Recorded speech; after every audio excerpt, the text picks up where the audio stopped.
గుజరాత్ కి ఒక రూల్, తెలంగాణకి ఒక రూలా? వైబ్రెంట్ గుజరాత్ కి గ్రీన్ సిగ్నల్, రైజింగ్ తెలంగాణకి రెడ్ సిగ్నలా? ఇవే ప్రశ్నలతో కేంద్రంపై మాటల దాడి చేశారు సీఎం రేవంత్ రెడ్డి.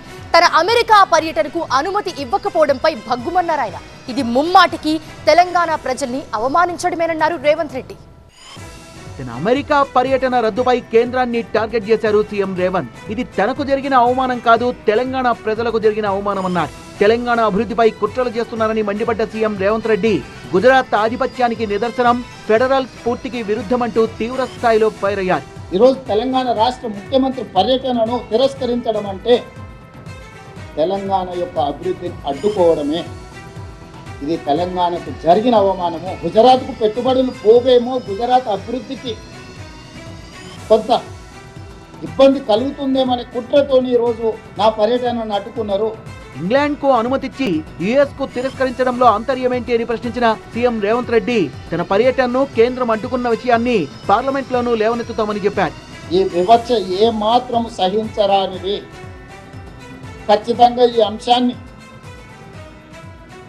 మా legislative party leader Rajya Sabha Kharge గారు, లోక్సభలో మా నాయకులందరూ కూడా ఈ అంశాన్ని ఖచ్చితంగా పార్లమెంట్లో లేవనెత్తుతారు.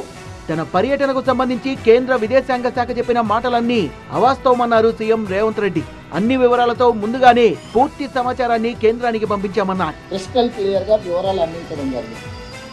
వాళ్ళు ఏమన్నారు? Ministry of external affairs has examined the proposal. Clearance from political angle is declined. నిజంగా నా విదేశీ పర్యటనలో విషయం లేదు, లేకపోతే విషయాలు మీకు అందించలేదంటే ఇంగ్లాండ్కి అనుమతి ఎందుకు ఇచ్చిండ్రు, అమెరికాకు అనుమతి ఎందుకు తిరస్కరించింది?